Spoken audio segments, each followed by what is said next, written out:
Gauss theorem. आज हम लोग गॉस थ्योरम को पढ़ने वाले हैं। तो देखो बेटा, गॉस थ्योरम का यूज़ क्या है, इसका एप्लीकेशन क्या है। सबसे पहली चीज़ समझ लेना कि इसका यूजेस क्या है। जैसे गॉस थ्योरम जब आप पढ़ते हैं तो इसकी सबसे बड़ी प्रॉपर्टी होता है कि it defines the electric field intensity for a complex diagrams या फिर for a complex point charges. Overall आप यहाँ पे कह सकते हैं कि it defines the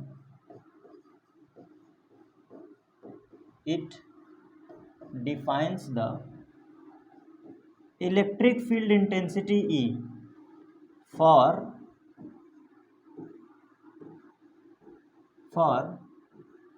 complex surfaces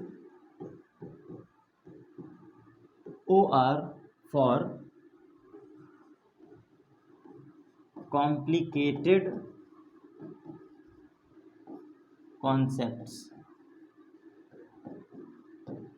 ये जो हमारा गॉस थ्योरम है, ये किसी मतलब हार्ड सरफेस हो या जहाँ पर फॉर्मूले फेल कर जाते हैं या फिर कुछ कॉम्प्लिकेटेड कॉन्सेप्ट या कॉम्प्लिकेटेड क्वेश्चंस दिखाई देते हैं, उनके थ्योरम को ये वेरीफाई करता है। ओवरऑल ये जो गॉस थ्योरम है, दूसरा पॉइंट समझिएगा। इसका दूसरा पॉइंट क्या है? It defines the relation between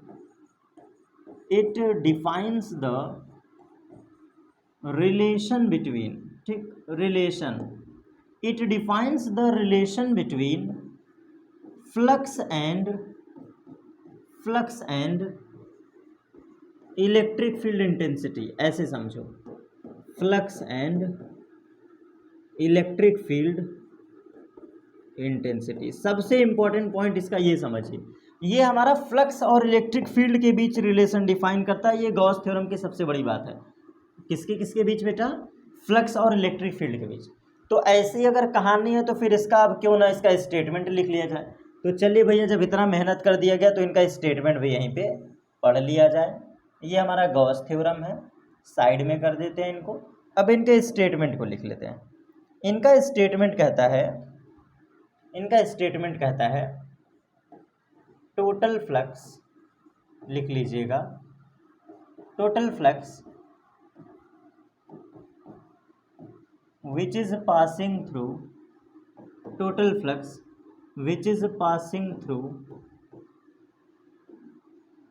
a given surface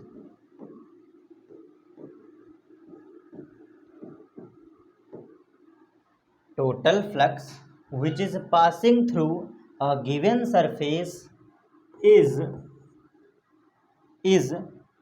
1 upon epsilon naught times 1 upon epsilon naught times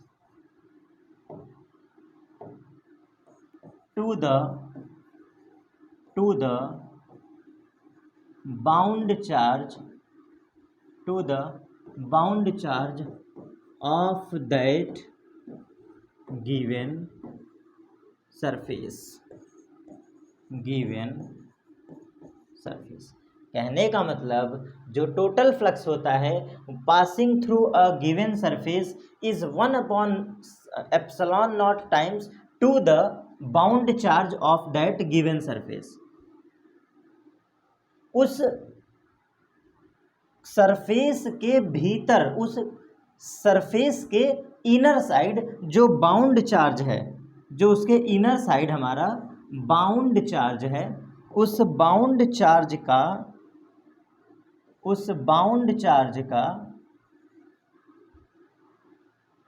1 upon epsilon not times होता है। इसका सिंपल सा रिप्रेजेंटेशन होता है फाई ऑफ टोटल। इसको हम इंग्लिश में लिख के दिखा दे रहे हैं। Phi total is equal to Q times upon epsilon not. कुछ किताबें ऐसे लिखती हैं। सेम इसी चीज़ को हम अगर लिखना चाहें, सेम इसी चीज़ को, तो छोटा सा ये सिंबल टोटल फ्लक्स को डिफाइन करता है। ये देखिएगा, छोटा सा सिंबल, और बगल में आप लिख दो phi is equal to Q upon epsilon not times. ये भी सही है।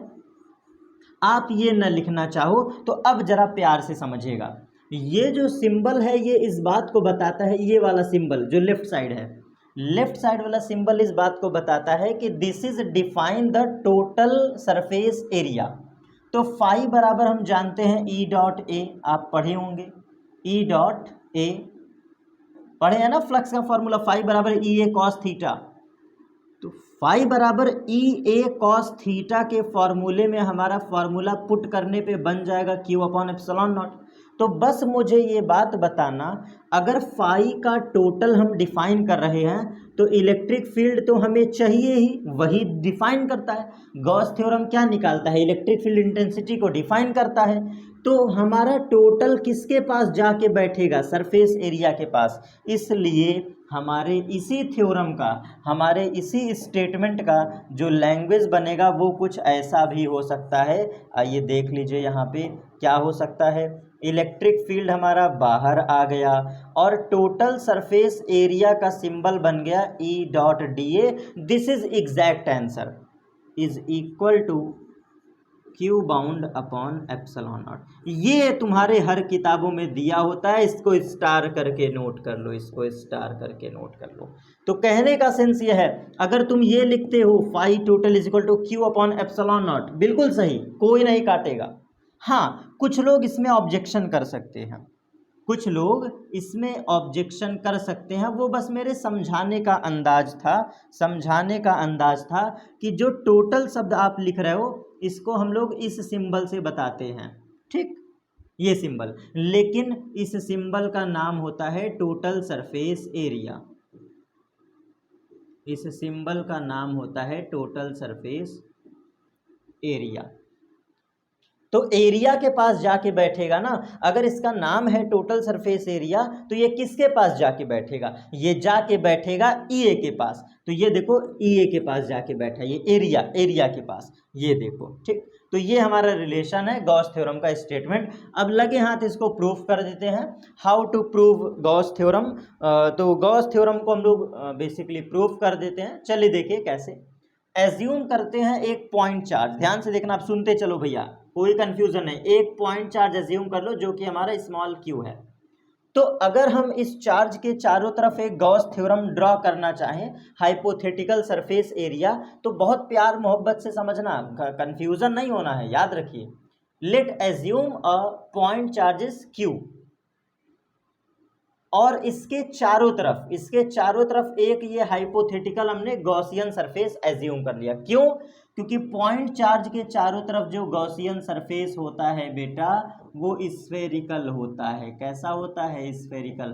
तो गॉस थ्योरम को मैं प्रूफ कर रहा हूं, तो आपको पॉइंट बाय पॉइंट ये बताना पड़ेगा कि let assume a point charge is Q and it's around a Gaussian surface is spherical have radius R. इसके चारों तरफ एक हमने स्फीयर एज्यूम किया जिसका रेडियस है आर।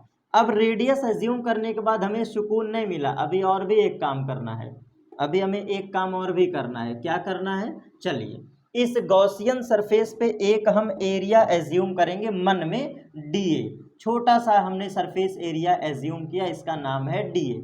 इसका क्या नाम है बेटा? डी ए। तो डी ए का डायरेक्शन ये हम लिख दिए क्योंकि ये रियल डायरेक्शन है। किसी भी गिवन सरफेस के परपेंडिकुलर होता है एरिया वेक्टर। ये जो हमारा डी ए है, इस डी ए का नाम है area vector. Area vector Gauss theorem में कहा जाता है कि जब भी डी ए आए तो इसको एरिया वेक्टर बोलोगे। तो ध्यान से समझना, सबसे पहले हमने एक पॉइंट चार्ज लिया, फिर पॉइंट चार्ज के चारों तरफ हमने एक गॉसियन सरफेस लिया, हाइपोथेटिकल गॉसियन सरफेस, फिर हमने इस गॉसियन सरफेस पे छोटा सा एरिया डीए एज्यूम किया। नहीं डीए एज्यूम करोगे तो गॉस थ्योरम कैसे लगाओगे बच्चा? नहीं लग पाएगा। अब एक बात बताना, we know always the area vector is perpendicular to the surface. Surface के ऑलवेज परपेंडिकुलर होगा एरिया वेक्टर, ये मैं नहीं कहता, फिजिक्स का प्यारा सा कॉन्सेप्ट बोलता है।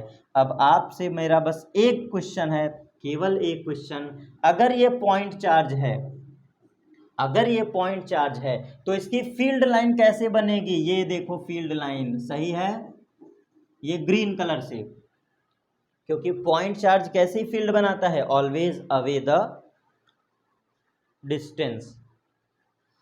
पॉइंट चार्ज कैसी फील्ड बनाता है? अवे के तरफ, अगर पॉजिटिव है तो अवे। तो ये हमारा जो प्लस चार्ज है ये फील्ड कैसे बनाएगा? ये, और एरिया वेक्टर में पता है, अब हम यहाँ पे फॉर्मूला लगाएंगे क्योंकि हमें प्रूफ करना है, बात समझना, हमें गॉस थ्योरम प्रूफ करना है। तो आप लिखोगे फॉर्मूला वी नो, अब यहाँ से कॉन्सेप्ट सुनते चलो और देखते चलो। We know phi total is equal to E dot D A cos of theta, यही लिखोगे फॉर्मूला।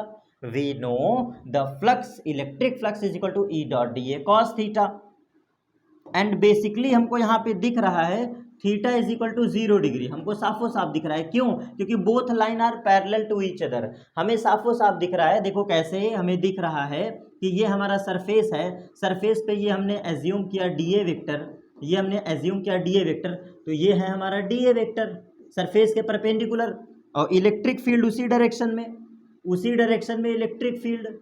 तो आप एकदम साफ साफ बोल पाओगे ना कि for every point on Gaussian surface, for every point on Gaussian surface, ये देखो कहीं पर भी एज्यूम करो, कहीं पर भी गॉसियन सरफेस में जाओ, ये है एरिया वेक्टर, ये है इलेक्ट्रिक फील्ड। आप कहीं भी जाओ गॉसियन सरफेस पे, कहीं भी जाओ, ये है इलेक्ट्रिक फील्ड, ये है एरिया वेक्टर, जो भी कह दो।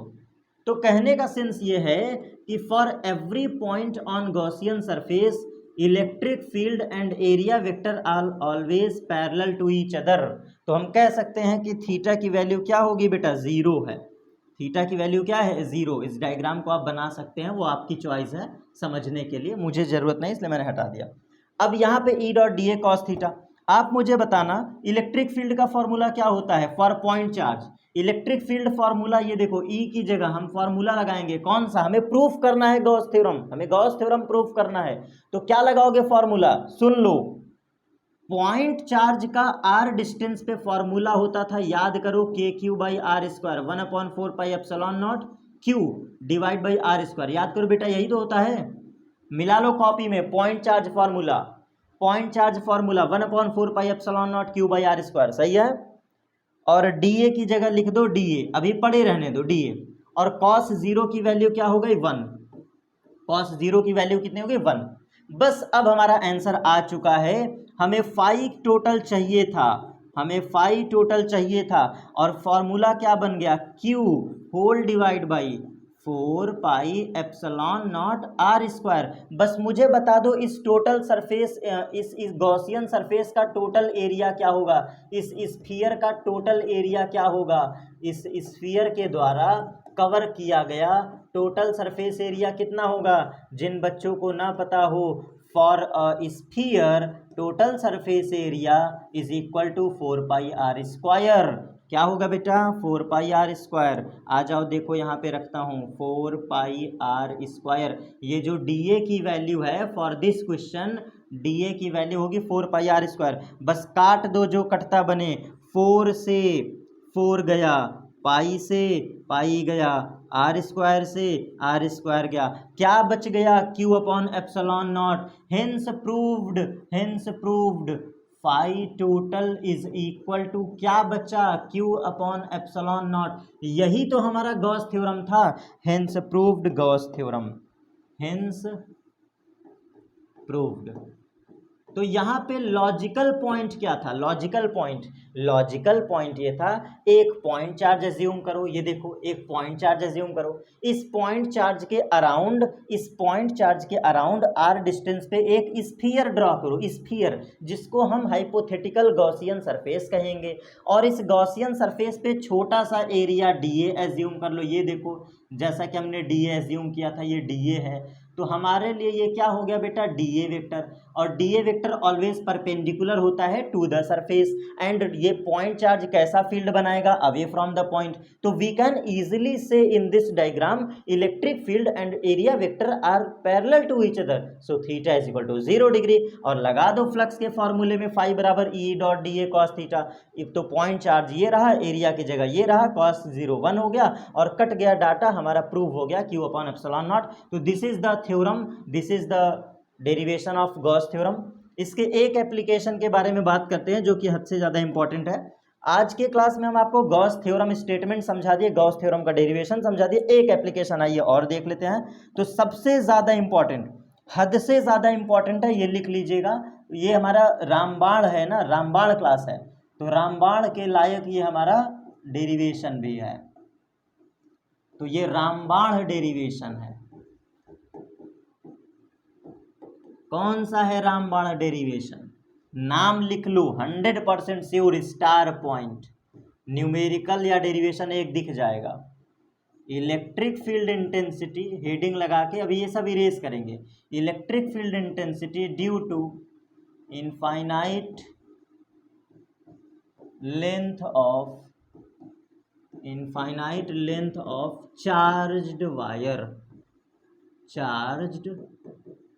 वायर, ये हमारा रामबाण डेरिवेशन। ठीक है, लिख लो इस पॉइंट को, रामबाण डेरिवेशन है। अब रामबाण को हटाने चल रहे हैं। ठीक है, चलिए, हमें जगह चाहिए ना बेटा, इसलिए हमें क्या करना पड़ता है, थोड़ा सा बचाना पड़ता है चीजें। ठीक,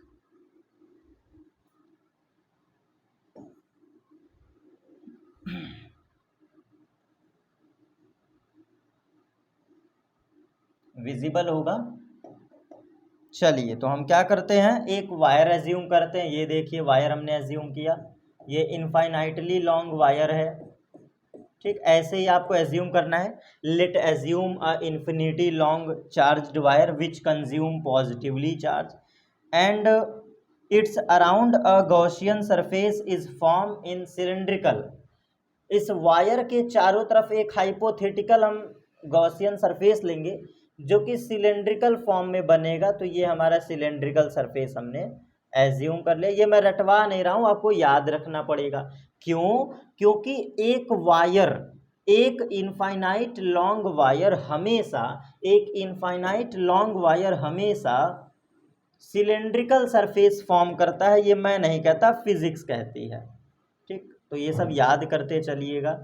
जो हमारी इन्फिनिटी लॉन्ग वायर होती है ये हमेशा सिलेंड्रिकल फॉर्म करती है सरफेस, इसलिए याद रखिएगा। चलिए, तो हमने ये एज्यूम कर लिया। तो वायर के आर डिस्टेंस पर है, क्या है लिख लो, वायर से आर डिस्टेंस पर एक गॉसियन सरफेस प्लॉट किया गया है। तो इस गॉसियन सरफेस को क्या हम नाम देंगे, Gaussian surface at r distance. तो हम यहाँ पे क्या लिखेंगे, हाँ, सिलेंड्रिकल। अब लैंग्वेज क्लियर होगा। Cylindrical Gaussian surface at r distance from the wire,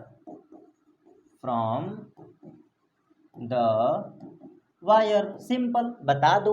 अब यहाँ पे 4 सरफेस एरिया है, बस हमें डायरेक्ट गॉस थ्योरम लगा देना, कुछ खास नहीं है। आइए मैं दिखा देता हूँ। जनरली हमें डायरेक्टली बस गॉस थ्योरम लगाना है, आंसर आ जाएगा। तो चलो देखो, हमने फाई टोटल का फॉर्मूला आपको डायरेक्ट पढ़ा दिया था, ई डॉट डी ए। याद करो बेटा, फाई बराबर क्या लिखे थे, ई डॉट डी ए, और ये इक्विवेलेंट होता है किसके, क्यू अपॉन एप्सिलॉन नॉट के। तो यही हम यूज करके डेरिवेशन लगा देंगे।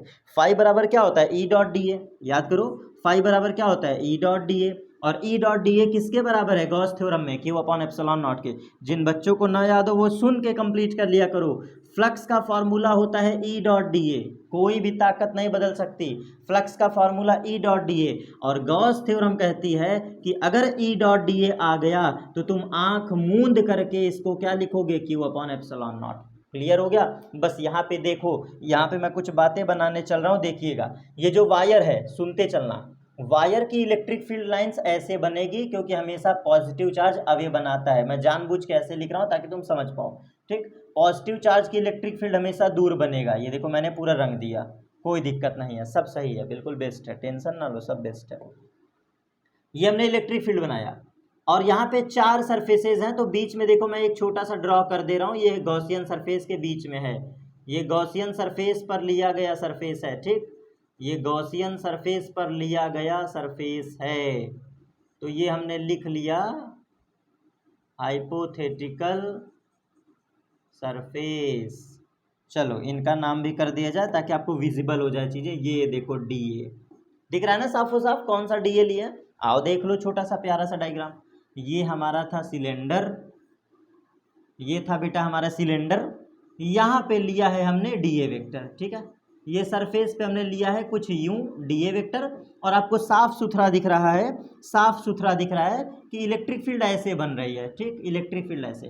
तो हम यहाँ इजीली कह सकते हैं कि इलेक्ट्रिक फील्ड और फ्लक्स हमारे इलेक्ट्रिक फील्ड और एरिया वेक्टर एक दूसरे के पैरेलल हैं, so theta is equal to 0 degree. बस यही फॉर्मूला लगा के हम अपना डेरिवेशन समाप्त कर देंगे। चलिए, यहाँ पे 4 सरफेस के रिस्पेक्ट में आपको फ्लक्स देखना है। एक नीचे का सरफेस देखो, ये भी सरफेस है, ये वाला, ये एक सरफेस है, ये दूसरा सरफेस है, ऊपर वाला सिलेंडर, ऊपर वाला, और एक हमने ये लिया है, ये तीसरा वाला, ये हमारा तीसरा है, और यहां से हमें लेना है। तो 4 सरफेस के थ्रू हम लेंगे, लेकिन सबसे अच्छी बात यह है कि ये वाला सरफेस है, सरफेस 1 और सरफेस 2, ये दोनों का फ्लक्स 0 हो जाता है। क्यों? क्योंकि एरिया वेक्टर यहाँ नीचे की तरफ है, यहाँ पर एरिया वेक्टर नीचे की तरफ है। For surface 2 theta is equal to 90 degree. यहाँ पे इलेक्ट्रिक फील्ड और एरिया वेक्टर के बीच 90 डिग्री है, आप ये सब कॉपी में बना दोगे, सफिशियंट है। इलेक्ट्रिक फील्ड और एरिया वेक्टर 90 डिग्री पर है, 90 डिग्री पर, सो कैंसिल आउट हो जाते हैं। और फॉर सरफेस 1 भी वही सेम कहानी, इलेक्ट्रिक फील्ड और एरिया वेक्टर एक दूसरे के 90 डिग्री पर है, ये देखिए 90 डिग्री पे। तो यहाँ कहने की जरूरत नहीं है, ये हमारा डीए वेक्टर है, ये हमारा इलेक्ट्रिक फील्ड वेक्टर है 90 डिग्री पे, ये दोनों एक दूसरे से कैंसिल आउट हो जाते हैं। सिर्फ और सिर्फ जो हमें लेना है, आइए लिख दें, phi total is equal to Q divide by epsilon naught from Gauss theorem. आप अब हेल्प ले लोगे, from Gauss theorem we can easily से phi total is equal to Q upon epsilon naught. कितने का फ्लक्स हमें लेना है? 4 सरफेस से, phi 1, phi 2 and plus phi 3, बस इतना लिख रहा हूँ, phi 1, phi 2, phi 3 is equal to Q upon epsilon not, ठीक है। फॉर सरफेस 1 एंड 2 मैंने लिख ही दिया है, for surface 1 theta is equal to 90 degree and for surface 2 theta is equal to 90 degree. So cos will be cancel out, phi 1 phi 2 cut जाएगा, क्योंकि 90 degree पे आप जानते हैं ना, फाई बराबर E dot D A cos theta, E dot D A cos theta. तो cos 90 खत्म हो जाएगा। तो रियल में जो हमें फ्लक्स मिलेगा, वो ये देगा, कौन सा? Third number, phi total is equal to Q upon epsilon naught. But ये है हमारा थर्ड सरफेस के लिए, ये जो हमारा है ये थर्ड सरफेस का है, और थर्ड सरफेस जो हमने डीए लिखा है इसके लिए। तो आइए अब क्या होगा, निकालते हैं पूरा एरिया। चलो देखो, फाई की जगह हमने ई रखा और ये लगा टोटल सरफेस एरिया का symbol, and d A is equal to Q divide by epsilon not, ये हमारा फॉर्मूला हो गया। बस इतना बताना, गॉस थ्योरम का फॉर्मूला लगाया, फाई बराबर दिस, फाई 1 है 90 डिग्री, क्यों? क्योंकि जो पहला सरफेस है, ये वाला पहला सरफेस, सुनते चलना बेटा, हाँ, ये जो पहला सरफेस है गॉस सिलेंडर का ऊपर वाला हिस्सा, यहाँ पर डीए वेक्टर ऊपर के तरफ है और एंगल कितना बन रहा है? 90 degree. So flux will be cancel out. Same as well as electric field lines ऐसे हैं, और यहाँ पे हमारा एरिया वेक्टर नीचे है for surface 2 and theta is equal to 90 degree. So second flux will be cancel out to each other. ये पहले वाले को काट दिया, है दूसरे वाले को काट दिया। अब बचा तीसरा वाला, तो तीसरा कौन बच गया बेटा? ये बचा तीसरा, ये। तो यही बस हम निकालेंगे। तो ये टोटल सरफेस एरिया कितना है, मैं डिफरेंट कलर से पूछ रहा हूँ, मुझे ये बताओ ये टोटल सरफेस एरिया कितना है। देखो मैं रंग रहा हूँ, हल्का हल्का रंग रहा हूँ, ध्यान देना, केवल यही बताना है जो गुलाबी कलर से मैं रंग रहा हूँ, ठीक। ये कितना होगा? तो 2πRL। जिनको ना पता हो आइए मैं दिखा दूँ, आइए दिखा दूँ। ये हमारा सिलेंडर है, ठीक। हमें डिमांड है बेटा इस सरफेस की, हमें डिमांड है ये सरफेस की, देख लो ये मैंने ड्रॉ कर दिया, सिर्फ इतना चाहिए। तो ये एरिया होगा 2πr ऊपर वाला, ऐसे कितनी बार है? L बार है। तो टोटल सरफेस एरिया होगा 2πr इंटू L। ये रिकॉल करने वाला कॉन्सेप्ट है। सर कैसे? सर कैसे? तो मैं बता सकता हूँ, ये एरिया होगा 2πr, ये एरिया हमारा होगा 2πr, ठीक, ऐसे ही फिर आएगा 2πr, देखो जरा, ऐसे फिर आएगा 2πr, ऐसे अगेन फिर आएगा 2πr, ऐसे अगेन फिर आएगा 2πr। तो ऐसे करते करते ये कितने बड़े हैं, ये वायर की लंबाई कितनी है, इस वायर की लंबाई L बार है, सो हमारा 2πr इंटू L होगा। और हम प्रीवियस कॉन्सेप्ट में रखने जा रहे हैं, ये हमारा फॉर्मूला है, बस हम रखने जा रहे हैं, आंसर हमारा आ जाएगा। या आप अलग से डायग्राम दिखा दोगे तो कोई गुनाह नहीं है, ठीक है, इनको इधर कर दें, इस डायग्राम को अलग से दिखा दोगे तो कोई गुनाह बिल्कुल भी नहीं है।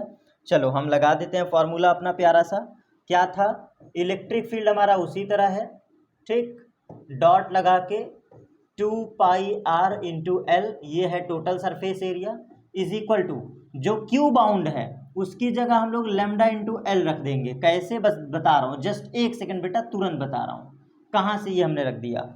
आओ देख लो, यहाँ पे हमें गिवन होगा इन क्वेश्चन आपको गिवन है कि इस पे कितना चार्ज डेंसिटी है, तो lambda is equal to charge density आपको गिवन होगा, चार्ज डेंसिटी ये गिवन होगा।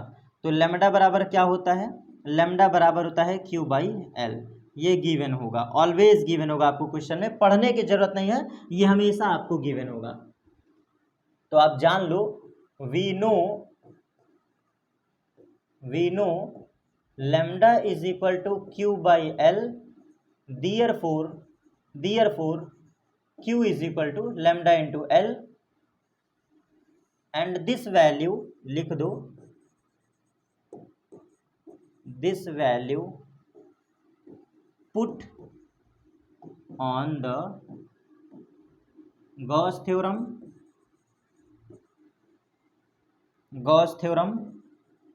As a bound charge. ये हमारा बाउंड चार्ज की भूमिका निभा रहा है, तो इसलिए हमने बाउंड चार्ज की जगह क्या रखेंगे, हम लोग ये रखेंगे, ठीक है, बाउंड चार्ज की जगह क्या रखोगे, लेमडा इंटू एल, क्या रखोगे, लेमडा इंटू एल। अब चलो देखो, एल से एल कट गया, एल से एल कट गया, ये देखो एल यहाँ भी है, एल यहाँ भी है, कट गया, क्या बचा हमारा डेरिवेशन, हमारे डेरिवेशन में बचा electric field is equal to, इसको उस पर भेज दो, और हमने उस पर भेज दिया लेमडा अपॉन 2πε0 r, उम्मीद करता हूँ यही बचा है, उम्मीद करता हूँ यही बचा है, जो कि हमें प्रूफ करना था, जो हमें प्रूफ करना था वही बचा है। तो इलेक्ट्रिक फील्ड अपनी जगह पे 2πr उस पर भेज दिया, lambda upon ε0, so hence proved, this is our application, और यही हमारा फॉर्मूला है।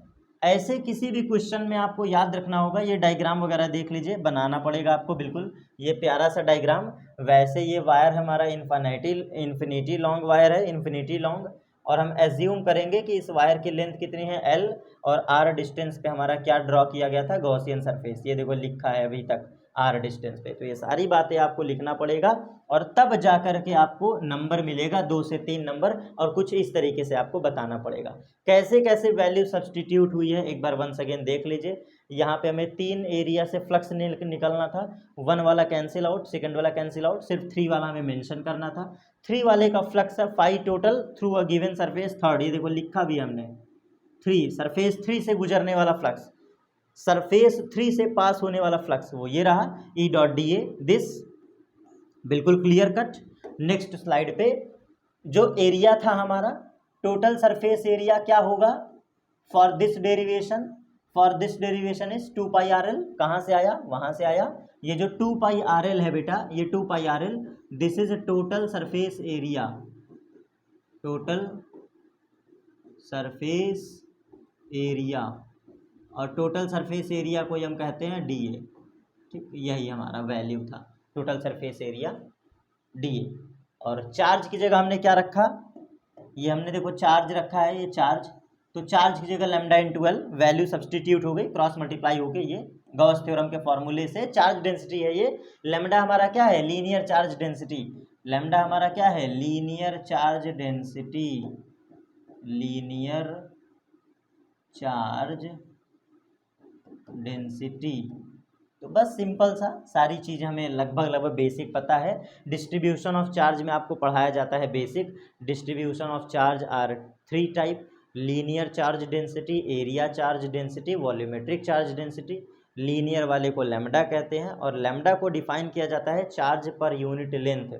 Charge per unit length, distribution of charge at per unit length is called linear charge density, और इसे लैम्डा से रिप्रेजेंट करते हैं। फार्मूला होता है Q/L। इसी का हमने डायरेक्ट यूज कर दिया है इस थ्योरम में, आंसर हमारा आ गया। तो छोटा सा डेरिवेशन और पूर्णतः कंप्लीट ये इलेक्ट्रोस्टैटिक हमारा आज के इस सेशन में पूरी तरह से फिनिश होता है। सारे न्यूमेरिकल्स अपडेट करवा चुका हूँ, सारे डेरिवेशंस मोस्ट इंपॉर्टेंट करवा दिए।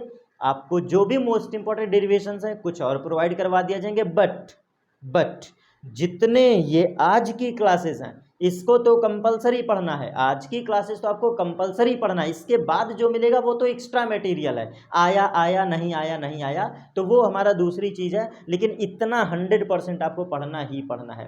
अब हम स्टार्ट करेंगे अपना next chapter, potential and capacitance.